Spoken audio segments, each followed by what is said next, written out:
캐딜락 CT5 V 블랙윙 모델입니다. 스페셜 모델로 외관에서 봤을 때의 일반형 모델하고의 큰 차이점을 두지 않으면서도 본넷 안쪽으로는 괴수의 심장을 가지고 있죠. 전체적으로 디자인의 큰 틀에서는 일반 모델하고 큰 차별화를 두지 않으면서도 그릴이라든가 범퍼 하단부의 디테일, 사이드 스커트, 그리고 뒤쪽의 디퓨저, 이런 포인트마다 고성능 모델임을 암시해 주는 것들이 아주 잘 어울립니다.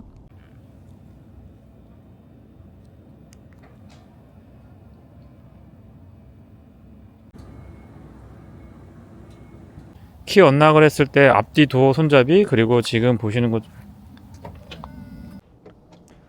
키 언락을 했을 때 별도의 화려한 세리머니는 없지만 차량 주변부를 굉장히 밝게 잘 비춰줍니다.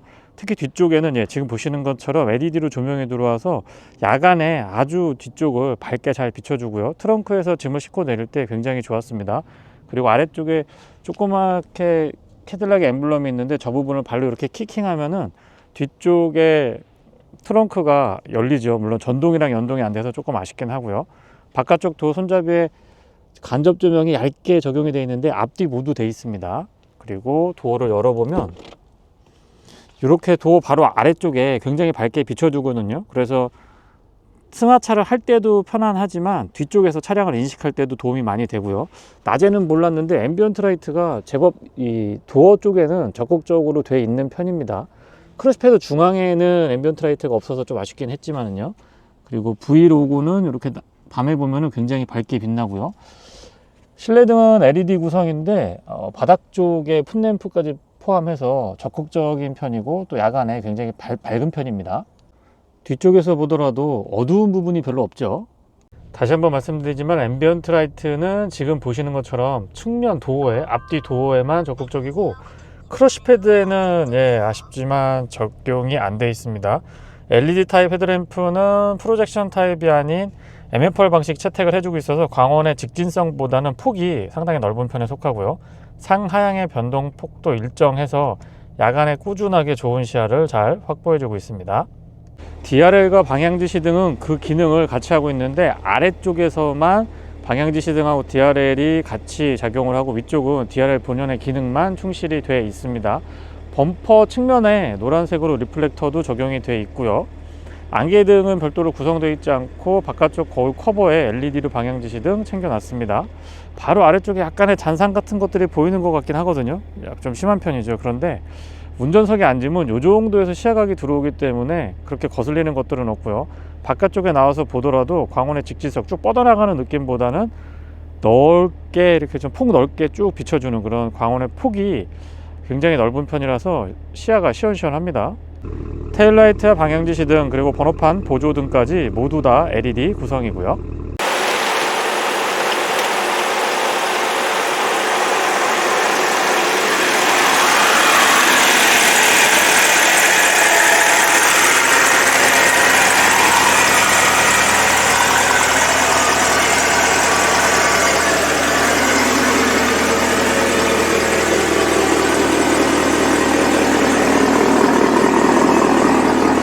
팔기통 핸드빌트 엔진이 장착되어 있습니다. 배기량은 6162cc고요. 최고 출력은 677마력, 토크는 91.9kgm/m입니다. 후륜구동에 10단 자동기어가 매칭이 되어 있죠. 상단에 엔진 블록 상단에 보시면 이렇게 핸드빌트 되어 있다라는 거를 엔진 블록 상단에 보시면 핸드빌트 되어 있다라는 걸 알 수가 있는데요. 이 엔진을 만든 분, 조립한 분의 서명이 들어가 있습니다.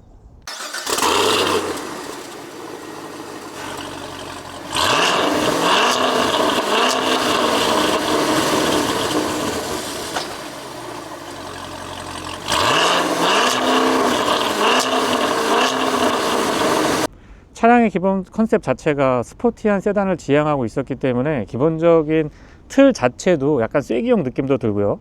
전장에 비해서 휠베이스도 길고 특히 앞쪽 오버행이 짧기 때문에 측면에서 봤을 때의 비례감이나 스포티한 느낌 같은 것들은 기존부터도 워낙에 좋았죠.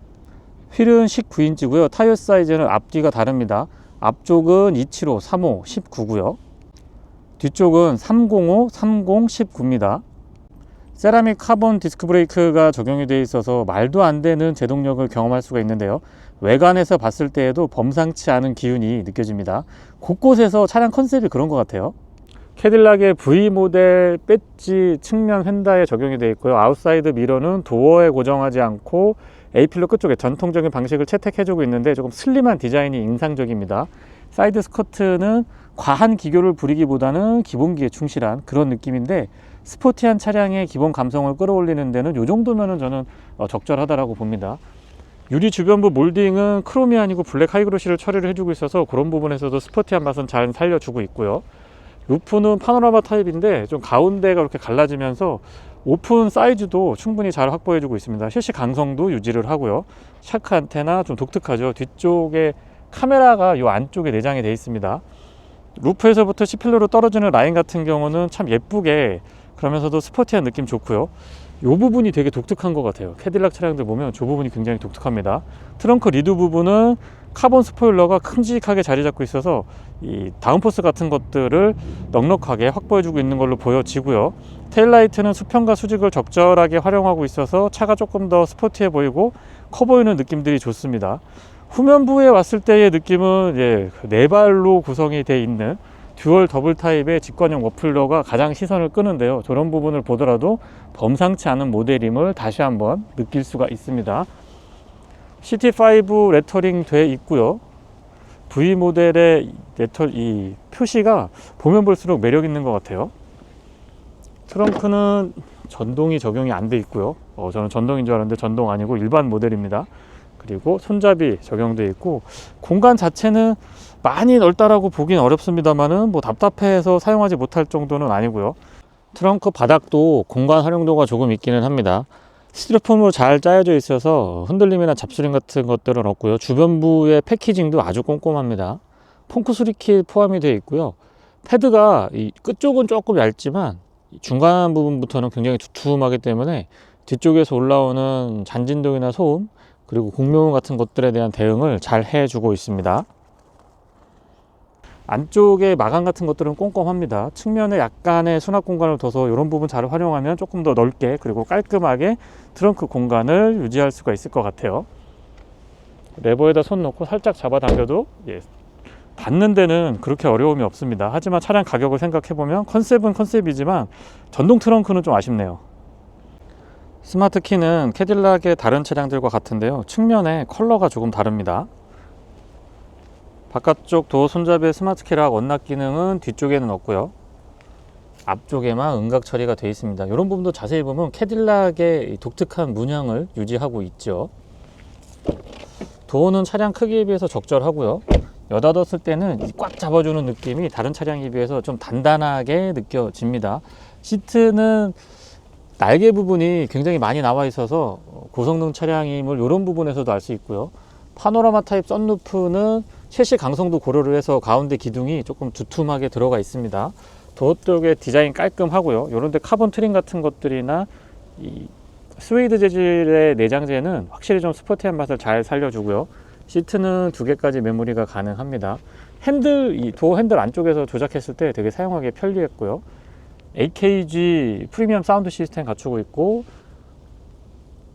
윈도우 컨트롤은 올 오토 타입입니다. 맵포켓은 각도는 좋은데요. 크기가 조금 더 컸으면 좋겠다는 생각이 들고요.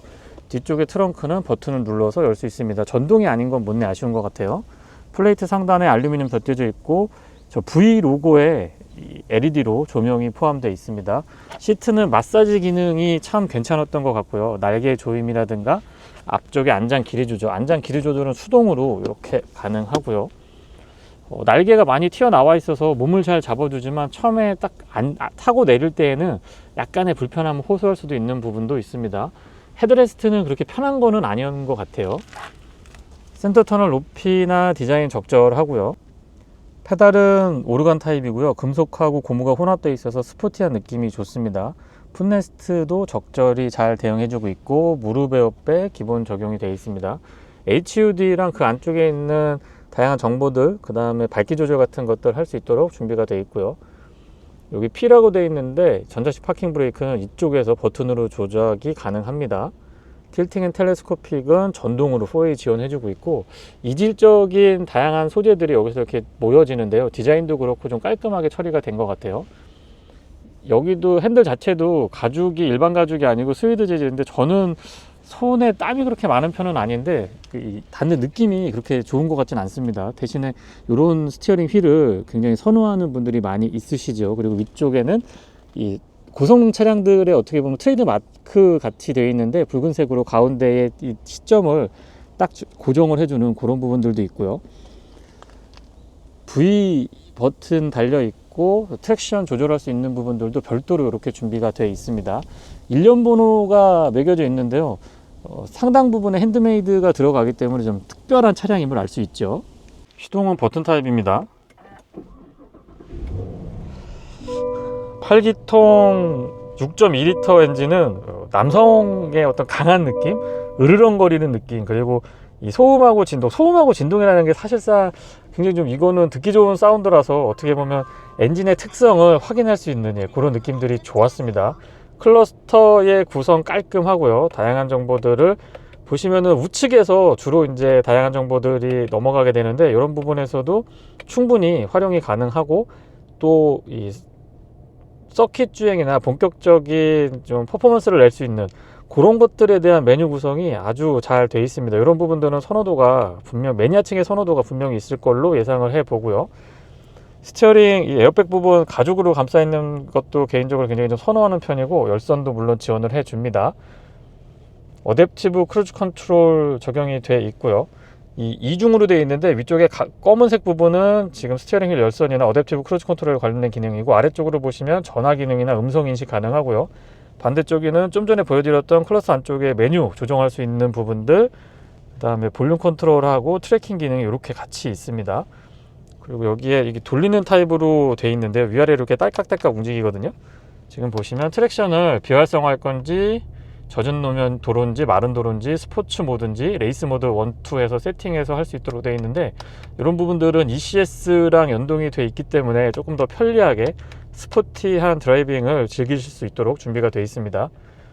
이 V 버튼 누르게 되면 차량의 최고 퍼포먼스를 끌어올릴 수가 있는데요, 스티어링 휠부터 엔진 사운드까지 다양한 것들을 개별 설정할 수 있어서, 그런 부분들은 확실히 좀 스포티한 감성, 매력 같은 것들을 배가시키는 데 도움이 되는 것 같아요. HUD도 또렷하게 준비가 되는데, 지금 바깥쪽에 이 단풍 때문에 붉은색으로 되어 있어서 조금 잘 안 보이긴 합니다만은, 폰트 구성이나 안쪽에 있는 다양한 정보들도 충분히 전달해 주고 있습니다. 크기가 와이드 타입 고해상도였으면 조금 더 좋았을 것 같은데, 그런 부분들은 살짝 아쉽고요. 기능 면에서는 크게 부족하지 않습니다. 안드로이드 오토랑 애플 카플레이 무선으로 연동을 할 수가 있고, 아이콘 구성도 되게 단순하게 되어 있어서 금방 적응할 수 있습니다. 온도 조절 같은 것도 할 수 있고요. 이렇게 모니터링 가능합니다. 기본적인 메뉴 구성이나 사용했을 때의 편리함 같은 것들은 확실히 이 캐딜락 감성이 있는 것 같아요. 그래서 그런 부분들은 조금 사용하기 편리했다라는 점도 강조를 드려보고 싶고요. 후진했을 때 어라운드 뷰 기본 적용이 되어 있고, 이 왜곡되는 부분들이 그렇게 크지 않아서 그런 부분들은 시야도 좋고 장점이라고 말씀을 드려보고 싶네요. 가이드라인 같은 것들도 잘 꼼꼼하게 갖춰주고 있고요. 다양한 각도 변화를 통해서 주변을 조금 더 꼼꼼하게 살필 수가 있습니다. 홈 버튼이 여기 있는데요, 저런 부분들도 이 시스템 사용할 때는 되게 좀 편리하게 쓸 수 있는 것 같아요. 저같이 성격이 급한 사람들 입장에서는요. 비상등 스위치는 가운데 있는데 조금 아래쪽에 위치하고 있고, 공조장치는 위아래로 움직이지 않고 아래쪽으로 이렇게 탁탁 누르는 방식이라서, 여기는 온도 조절하고 이 바람의 세기는 위아래로 토글 타입으로 움직이고요, 나머지는 버튼으로 이렇게 꼭꼭꼭 눌러주면 되는데, 이쪽에 사용하기 되게 편리하더라고요. 열선하고 통풍은 각각 3단으로 구성이 되어 있고요. 스마트폰 무선 충전 기본 적용되고, 드라이브 모드 변경할 수 있게 되어 있거든요. 여기서 보시면 스포츠 모드, 투어 모드, 그 다음에 개인 설정, 눈길, 빙판길, 트랙, 이렇게 해서 모드 설정이 가능합니다. TCS는 여기서 온오프 할 수 있고, 오토홀드가 떨어져 있어요, 전자식 파킹 브레이크하고. 기어 노브는 위쪽에도 인디케이터가 있어서 확실히 좀 직관적이고 사용하기 편리했고요. P는 위쪽에서 버튼을 누르고, 움직일 때는 옆쪽에 있는 버튼을 눌러서, 그 다음에 D 모드에서 옆으로 밑으로 다시 한번 내리면 매뉴얼 모드 진입할 수가 있습니다. 인포테인먼트 컨트롤러도 사용이 생각해보면 금방 생각했던 것보다는 금방 적응이 됐고요. 컵홀더는 커버링이 가능하고 2개 있습니다. 여기에도 약간의 수납이 가능합니다. 측면에서 이렇게 반대쪽으로 이렇게 접어서 열리는 방식인데요. 조수석 쪽에서는 사용할 때 좀 불편할 수가 있을 것 같고요. 뒤쪽에 LED로 조명 있지 않았고 USB-C 타입, A 타입 단자, 그리고 12V 파워 아울렛 꼼꼼하게 잘 갖춰 놓고 있습니다. 이 라인도 되게 이쁘고요. 실제 기능 면에서도 부족함 없었던 것 같아요. 조수석 수납은 잡아당기는 방식, 천천히 떨어지고 안쪽에 공간 적정합니다. 이 카펫 재질 같은 걸로 고급스럽게 잘 마무리해 놨어요. 카본 트림이나 이런 것들이 참 보기에 좋은 것 같고, 위쪽으로 올라가는 내장재의 마감 수준도 꽤나 좋습니다. 선바이저는 조금 작은 싶고, 양쪽으로 이렇게 LED로 조명이 들어오는데 저런 부분들 대응도 괜찮습니다.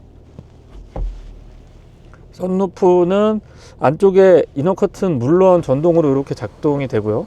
그 모세의 기적이라고 그러나요? 양쪽으로 갈라지는 형태. 그 다음에 슬라이딩은 인슬라이딩이 아니고 아웃슬라이딩, 위쪽으로 올라가는 방식입니다. 실내 거울은 테두리 부분이 얇게 꾸며져 있어서 완전히 투명하진 않거든요. 그래서 실제보다 시야각이 좁다라는 느낌은 들지 않고요. 그리고 디지털 미러가 적용이 되어 있어서 이렇게 카메라로 깔끔하고 일정한 화면을 유지할 수가 있습니다. 뒷좌석입니다. 유리는 끝까지 깔끔하게 내려가고요. 앞쪽하고 디자인 컨셉이나 소재는 같습니다. 윈도우 컨트롤은 뒤쪽도 오토 타입 적용이 되어 있고, 매포켓이 생각보다 여유가 있는 것 같아요. 아래쪽에 바닥은 약간 낮은 편인데 가운데 턱이 높아서 성인 남성 3분이 앉기에 적합한 공간은 아닐 것 같습니다. 특히 가운데 앉으신 남성분은 굉장히 불편하실 수가 있을 것 같아요. 시트는 보기랑 다르게 이렇게 불편하지는 않았고, 등받이 각도는 조금만 한 1도 정도만 뒤로 더 누웠으면 좋았을 것 같은데, 헤드룸 공간은 살짝 아쉽게 느껴지기도 했습니다. 헤드레스트는 보기보다 크기는 그렇게 크지 않은데 폭신폭신해서 사용에 불편함은 없었고, ISO 픽스도 꼼꼼하게 잘 갖춰놓고 있습니다. 스포티한 드라이빙을 즐기는 차량답게 이렇게 붉은색으로 안전벨트도 감성적인 부분 만족시켜 주고 있고요. 끈 부분 잡아당기면 암레스트 내려오고, 컵홀더는 오픈 타입으로 2개입니다. 승하차 할 때는 일반 모델하고 큰 차이는 없는데, 아무래도 시트가 버켓 타입이 들어가다 보니까 조금 뒤에서 봤을 때 약간 좁아졌다, 조금만 답답해졌다, 시야가 좀 가린다, 이런 느낌을 받게 되는데, 여기 이렇게 뚫려 있는 부분이 사실은 3점식이 아니고 4점식 벨트 때문에 있는 부분인데 또 약간의 시야 확보가 되니까 덜 답답한 것 같기는 합니다. 에어벤트는 가운데 준비가 되어 있고요. USB C타입 충전 단자, 그리고 12V 파워 아울렛은 이렇게 커버링 꼼꼼하게 잘 되어 있습니다. 스포티한 감성 너무 좋고요. 기존의 디자인은 유지하고 있으면서도 이 스페셜한 차량에 맞는 그런 컨셉을 갖추고 있는데, 과하지 않아서 좋은 것 같습니다. 그러면서도 자기만의 개선, 나만의 개성 같은 경우는 또 충분하게 표현을 할 수 있는 그런 차량인 것 같아요. 언뜻 평범한 듯 보이기 때문에 이 차의 성능이 어느 정도인지 가늠하기가 좀 어려울 수가 있는데요. 도심에서 주행을 할 때 주변 시선을 많이 신경 쓰지 않아도 되기 때문에 그런 점은 개인적으로 굉장히 편안했습니다. 8기통 6.2L 엔진이 장착되어 있는데요. 670마력이 넘고 토크가 91이 넘거든요. 정말 어마어마한 출력을 숨기고 있는 차량이라서 이 차를 도심에서만 타기에는 정말 아까운 것 같고요. 고속도로나 교외로 좀 많이 이용을 하시는 분들한테 더없이 좋은 선택이 아닐까 싶습니다. 이 정도 차를 구매하시는 분은 아마 이 차가 데일리로 사용하실 것 같지는 않고요. 세컨으로 좀 즐기기 위해서 여유 있는 분들이 타시는 그런 차라고 생각을 하는데, 분명히 목적성이 있거든요. 연비 부분은 뭐 일상에서 어느 정도인지는 말씀을 한번 드려볼게요. 큰 의미는 없을 것 같긴 합니다.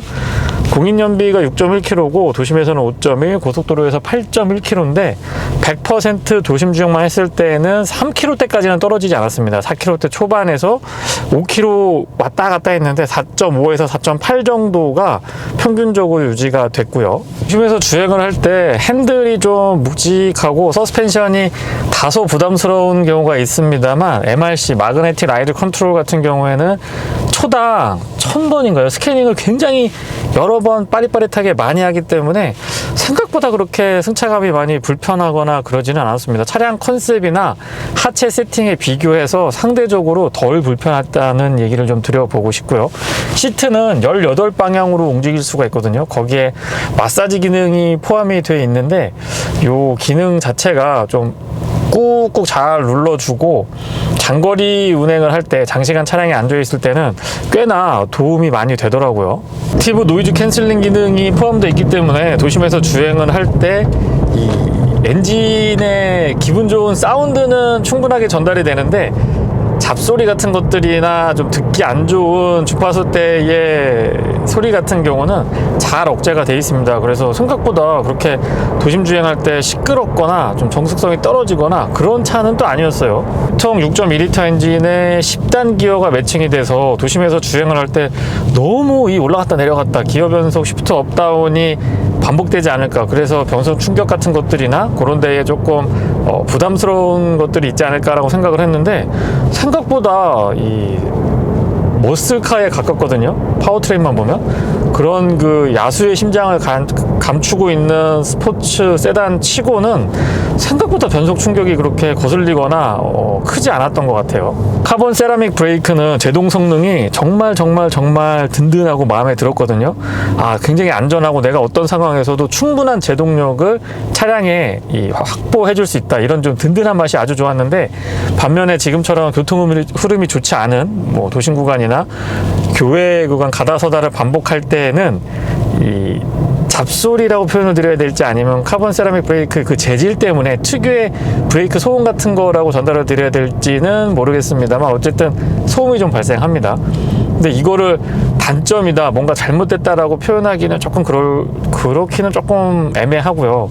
이 카본 세라믹 브레이크 시스템 자체 또는 이 재질에서 오는 소음은 어쩔 수 없는 것 같아요. 근데 저 같은 경우는 이런 브레이크 소음 같은 것도 굉장히 좀 민감한 편이기 때문에 사실 그렇게 편하진 않았습니다. 일상에서 주행을 할 때 기준으로 말씀을 좀 드려보면은요. 엔진 회전음도 회전음이지만 이 낮게 깔리는 중저음의 배기음이 정말 매력적인데요. 도심에서도 좀만 이렇게 악셀에 힘을 주면 뒤에서 이 표현이 조금 그렇습니다만 도끼가 후려 패듯이 기어 변속 시프트 업다운이 일어나면서 어떤 상황에서 이렇게 쭉쭉 치고 나가는 이런 느낌 같은 것들이 너무 좋습니다. 이 차는 컨트롤이 글쎄요, 저같이 운전이 좀 서투른 사람들은 트랙에서 이 차 컨트롤 완전히 하기가 좀 어려울 것 같습니다. 힘이 뭐 주체할 수 없는 것 같아요. 퍼포먼스 트랙션이 있어서 지금은 비활성화 시켜놓긴 했습니다만 젖은 노면, 마른 노면, 뭐 트랙에서의 세팅 같은 것들도 되게 정교하게 잘 돼 있고요. 그리고 이 V모드 선택을 해서 다양한 스티어링 휠부터 서스펜션, 엔진이나 변속의 반응, 브레이크 피드백, 엔진 사운드 이런 것들 다 개별 설정을 할 수 있어서 정말 재미있게 즐길 수가 있습니다. 이 차는 좀 달리시는 분들, 그리고 외곽에서 또는 뭐 가끔씩 와인딩 로드 다니시는 분들보다는 오히려 서킷을 좀 좋아하시는 분들한테 너무너무 잘 어울리는 그런 차량 같아요. 이 상태 그대로 그냥 서킷으로 가서 헤드기어 정도만 장착하고 운행을 하셔도 될 정도로 딱히 저 같은 일반인 입장에서 보면 손댈 부분이 없는 것 같아요. 도로나 와인딩 로드에서 정말 재미있게 탈 수 있는 차량인데요. 퍼포먼스 트랙션이 생각보다 일반인이 접근하기에도 그렇게 부담스럽지는 않았던 것 같아요. 차량이 정교하게 잘 컨트롤을 해주니까 내가 운전자가 조금 미숙하더라도 그런 부분들을 잘 받쳐주고요. 후륜 베이스의 고배기량 차량이다 보니까 아무래도 스티어 이 조종하고 컨트롤하는 것들이 조금은 부담일 수밖에 없는데, 그런 부분에서 이 노면의 특성 같은 것들이나 뒤를 덜 흐르게 할 건지 더 흐르게 할 건지 이런 것들을 선택적으로 다 셋업이 가능하기 때문에 그런 부분에서는 운전자가 접근하기에 접근성도 조금은 낮다라고 보고요. 쉽게 접근할 수 있는 것 같고, 그 재미, 미세하게 컨트롤을 잘 해주기 때문에 그런 이 스포티한 드라이빙의 재미가 훨씬 더 배가 되는 것 같습니다. 액티브 노이즈 캔슬링이 있어서 조용한 것도 있긴 합니다만은 굉장히 치밀해요. 이런 몰딩이나 안쪽에 딱딱딱 물리는 이 고무 실리콘 재질 같은 것들 만져보면 되게 치밀하게 꽉 물리는 느낌이 좋았고요. 앞쪽에는 이중접합 차음유리가 적용이 되어 있어서 측면에서의 공명음이나 풍절음 같은 것들 대응 잘 해주고 있습니다.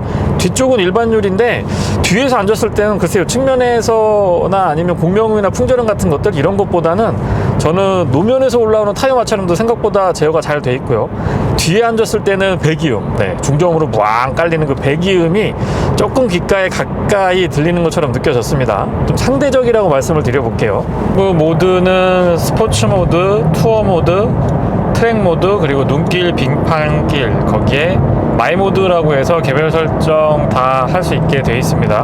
모드 간의 편차가 극명하고요. 스포츠 모드나 트랙 모드에서는 저 같은 사람은 무서워가지고 차를 함부로 좀 못 다룰 것 같아요. 투어 모드만 하더라도 킥다운하면 순간적으로 막 푹푹 치고 나가는 느낌, 그리고 보통 이 속도가 좀 올라가거나 힘이 붙으면 한계치에 도달하게 되면서 약간 좀 한계치까지 올라왔다, 더 이상은 좀 힘들겠다, 뭐 이런 느낌이 드는데, 이 차는 아드레날린이 팍팍 솟구치는 것은 물론이고 무서워가지고 제대로 밟지를 못할 정도로 힘이 차고 넘칩니다. 600마력, 670마력이 넘는 마력도 마력이지만 토크가 91.9kg/S거든요. 처음에는 숫자를 잘못 본 줄 알았는데 이 100에 가까운 토크, 90이 넘는 토크의 이 힘이라고 하는 거는 어떻게 설명을 제가 못 드릴 것 같습니다. 그만큼 어마어마한 출력을 숨기고 있는 차량이죠. 사운드 시스템은 AKG 프리미엄 사운드 시스템 채택되어 있는데요. 스피커가 16개죠. 한번 들어볼게요.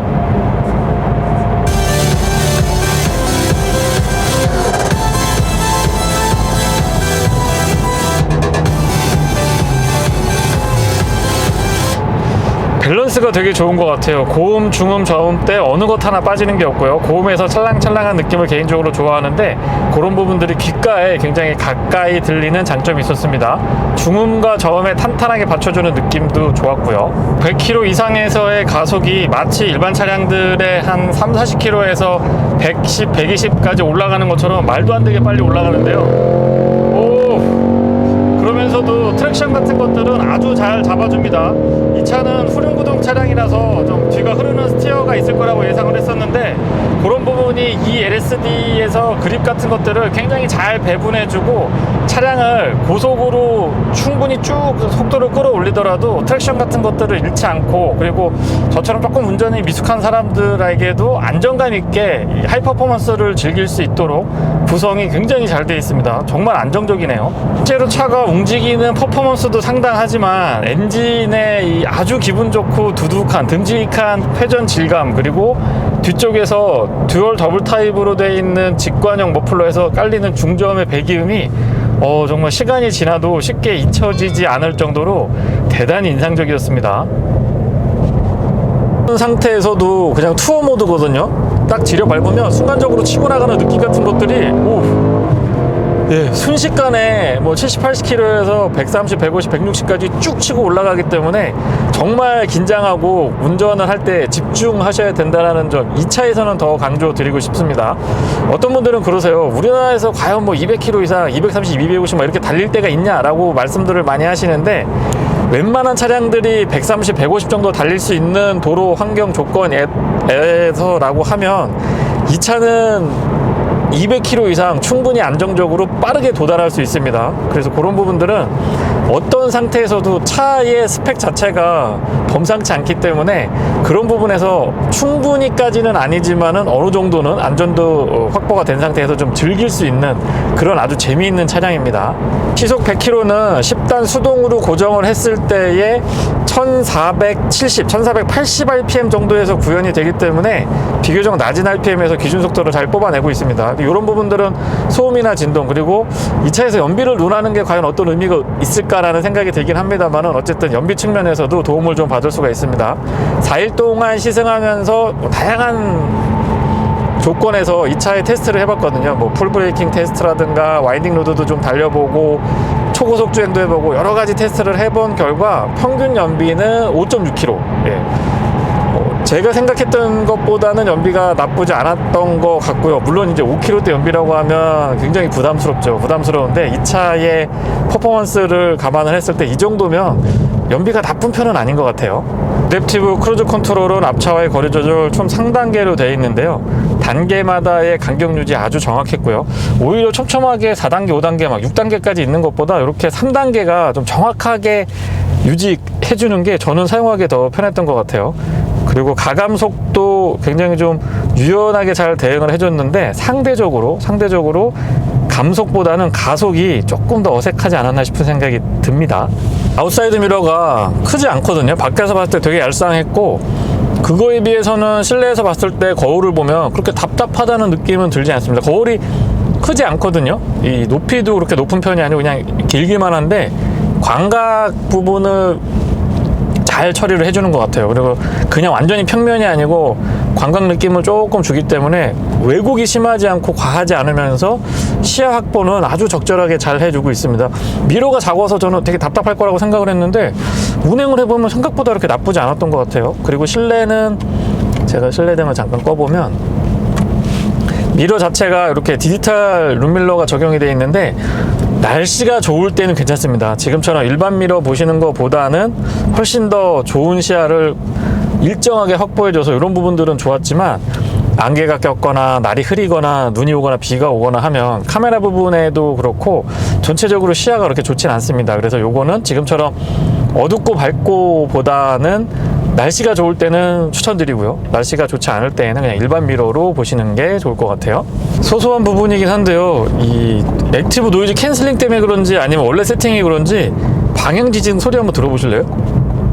네, 실제 운행을 할 때 방향 지지등 소리가 너무 작아서 순간적으로는 내가 지금 켰는지 안 켰는지 혼동스러울 때가 왕왕 있었습니다. 물론 이제 이 각도, 스틱 스위치 각도를 보면은 얼추 알 수 있기는 한데 너무 작아요. 이런 부분들은 조금만 좀 키워줬으면 좋겠습니다. 언덕이든 평지든 어떤 구간에서도 그냥 똑같은 것 같아요. 힘이 너무 차고 넘치거든요. 힘이 너무너무 좋다 보니까 언덕이 언덕 같지가 않고 어떤 상황에서도 그냥 총알처럼, 그리고 든든하고 무서울 정도로 팍 치고 나가기 때문에 그런 부분들에 대한 짜릿한 느낌이 너무 좋았고요. 또 어찌 보면 이렇게 차고 넘치는 힘을 컨트롤 해야 되니까 카본 세라믹 브레이크가 굉장히 좀 단단하고 야무지게 잘 세워주는 것 같아요. 전자제어 서스펜션의 민감도라고 표현을 드려볼까요? 그런 부분들이 굉장히 좋은 편인데, 특히 V모드나 스포츠 모드로 전환을 했을 때에 아주 꽉 잡아주는 돌덩이 같은 서스펜션으로 변화시켜 주거든요. MRC 때문에 도심 주행에서 제가 그렇게 불편하지 않았다고 말씀을 드렸는데, V모드로 전환을 해서 서스펜션을 가장 하드하게 세팅을 하게 되면 완전히 다른 차량을 몰고 있다라는 느낌을 운전자한테 줄 정도로 그 변화의 폭이 굉장히 큽니다. 앞쪽에는 맥퍼슨 스트러, 뒤쪽에는 독립식 멀티링크 서스펜션을 갖추고 있는데요. 기본적인 셰시 강성도 강성이지만 서스펜션의 현가 질량이 낮은 편입니다. 그래서 어떻게 보면 이런 그 슈퍼스포츠 세단에 걸맞는 퍼포먼스를 아주 잘 하체 쪽에서, 그리고 스티어링 휠이라든가 쇼크옵셔버의 반응 같은 것들이 잘 받아주고 있지 않나라는 생각이 들고요. 네, 이상 캐딜락 CT5 V 블랙윙 모델의 시승기를 마치겠습니다. 고맙습니다.